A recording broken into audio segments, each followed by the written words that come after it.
Saya tangkap ada kecepatan berpikir dan ada ketajaman berpikir diucapkan oleh saudara Syamita yang jabatannya adalah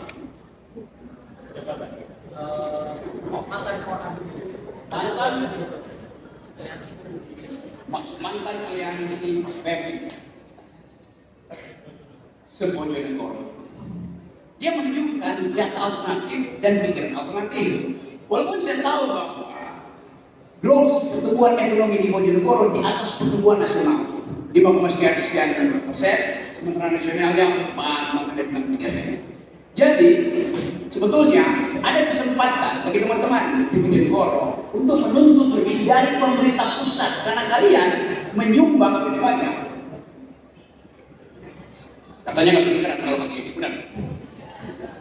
Ini mainnya banguan.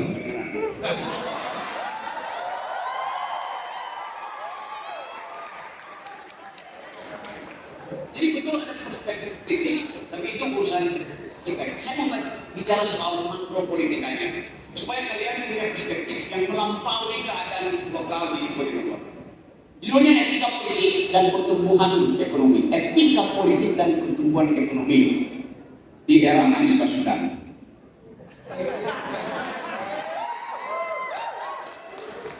Dan itu yang kita harapkan.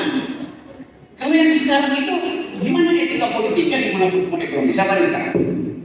Siapa yang kenal Gibran? Siapa yang kenal wajahnya Gibran? Angkat tangan. Yang tahu wajahnya Gibran?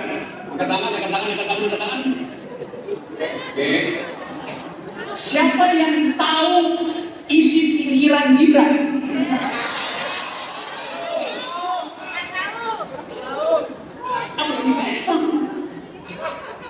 Jadi kita lihat bahwa yang kita hadapi sekarang upaya untuk mengulangi pikiran-pikiran bagus dari pendiri bangsa ini. Pikiran bagus, bukan baliho yang kita pikirkan hari ini.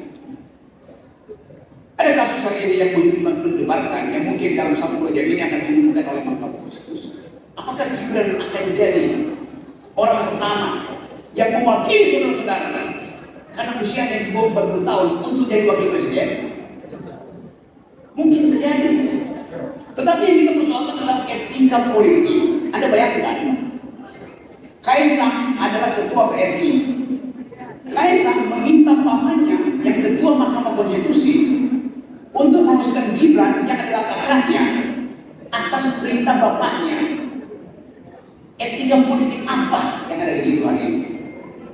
Jadi kita bicara sesuatu yang tidak ada, melanggar seluruh prinsip etika politik. Urusan keluarga yang diselesaikan di meja makan keluarga menjadi keputusan negara. There is no ethics at all. Nggak ada etika sama sekali di situ. Jadi nggak perlu kita bicara etika politik kalau nggak ada.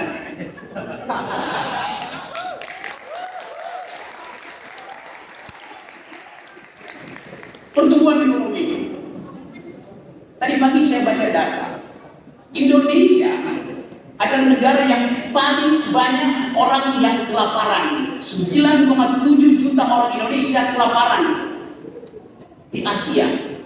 Dibandingkan dengan Thailand hanya 2,7. Jadi orang Indonesia ini yang kelaparan tidur dengan perut keroncongan itu ada 9, juta. Lalu di mana pertumbuhan ekonomi? Nggak ada. Jadi kita nggak perlu bicara pertumbuhan ekonomi. Yang mesti kita bicara sekarang adalah cawe-cawe Jokowi yang merusak etika politik, yang merusak pertumbuhan ekonomi. Kita ada di Bojonegoro. Bohongnya Jokowi menyebabkan kerusakan negara. Anda singkat. Singkatannya apa? Bojonegoro. Jangan disingkat Bojonegoro.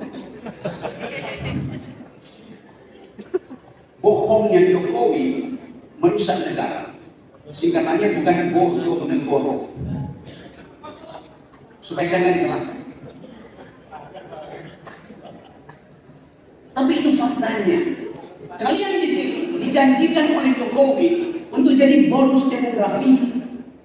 Sementara orang-orang yang punya akal pikiran di sini tidak mengenal seseorang yang bahkan adalah pejabat di Solo yang akan jadi calon wakil presiden, apa pikirannya terhadap bonus demografi? Kita dituntut di sini. 3 orang yang bicara tadi anak muda, lebih jelas apa pikirannya. Anda bayangkan, Gibran mau kasih kritik apa terhadap keadaan ekonomi di Solo? Gak mungkin yang seperti itu. Persyaratan-persyaratan yang dibutuhkan oleh pemimpin sekarang adalah pertama soal etikabilitas, kedua intelektualitas, baru elektabilitas. Itu yang kita promosikan sekarang, yang gak ada konsepnya di kepala Pak Jokowi. Jadi sekarang kita ada dalam semacam kepanikan. Apakah pemilu akan jalan atau tidak? Seandainya pemilu tidak akan jalan, tetapi perubahan politik harus diucapkan. Siapkah Anda ikut dalam gerakan yang tidak berbasis pada elektabilitas, tapi pada etikabilitas, pada intelektualitas? Siapkah Anda? Siapkah Anda memilih pemimpin yang kendati elektabilitasnya tinggi, tapi intelektualitasnya rendah, etikabilitasnya rendah? Apa yang akan Anda pilih di situ? Jadi ini fasilitas yang disediakan oleh alam semesta, disediakan oleh Tuhan yang Maha Kuasa, disediakan oleh hukum-hukum sosiologi. Kita ada di dalam ujian etik tertinggi, ujian etika tertinggi. Jokowi menghalangi orang untuk mengucapkan kritik karena dia ingin supaya dia tetap berkuasa setelah 2024. Tapi Anda bayangkan, 1 minggu setelah Jokowi turun, siapa yang akan proteksi Gibran? Seandainya ada kejadian politik yang memerlukan seseorang untuk tampil sebagai pemimpin, ada krisis politik dunia itu, apa konsep Gibran tentang keamanan dunia? Tidak ada.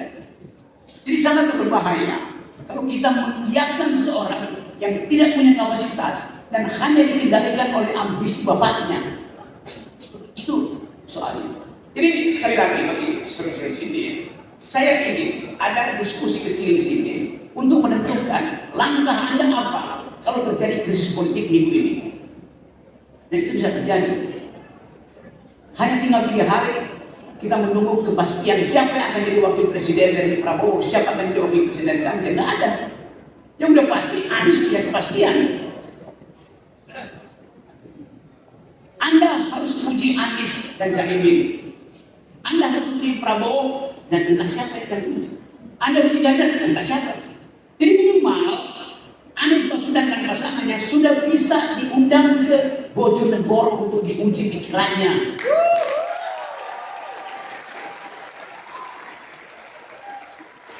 Yang lain pasti akan kasih alasan.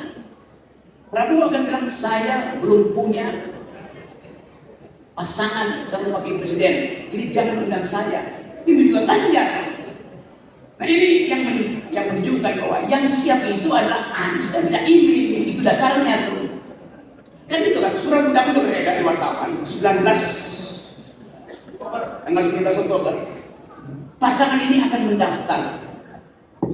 Nah seandainya setelah Anies mendaftar tanggal 20 terjadi kerusuhan karena kesulitan ekonomi sudah politik, apa yang akan terjadi? Hanya 1 yang mendaftar.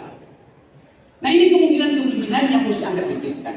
Tapi saya percaya bahwa dari Bojonegoro ada kemampuan untuk menganalisa melebihi analisa yang ada di istana. Jadi itu teman-teman, pengantar saya silakan bertanya, dan saya percaya bahwa Bojonegoro menyimpan rahasia, menyembunyikan naluri keadilan. Tetapi satu waktu dari Bojonegoro akan diuji apakah negara ini masih berakal sehat atau tidak. Jadi pada teman-teman yang ada di sini, yang dari puluhan BEM, puluhan fakultas, pastikan bahwa ada langkah persiapan untuk menandingi kejenuhan-kejenuhan yang lagi diproduksi hari ini. Saya ingin kawan-kawan di sini pengaruhi pikiran dosen kalian. Kalau Pak Rektor pasti pikirannya tidak bisa dipengaruhi lagi. Pengaruhi pikiran dosen-dosen kalian supaya ucapkan secara lantang bahwa Bojonegoro adalah rahim pikiran, dan di rahim pikiran ini kita berharap ada Indonesia yang berpikir ke depan. Terima kasih.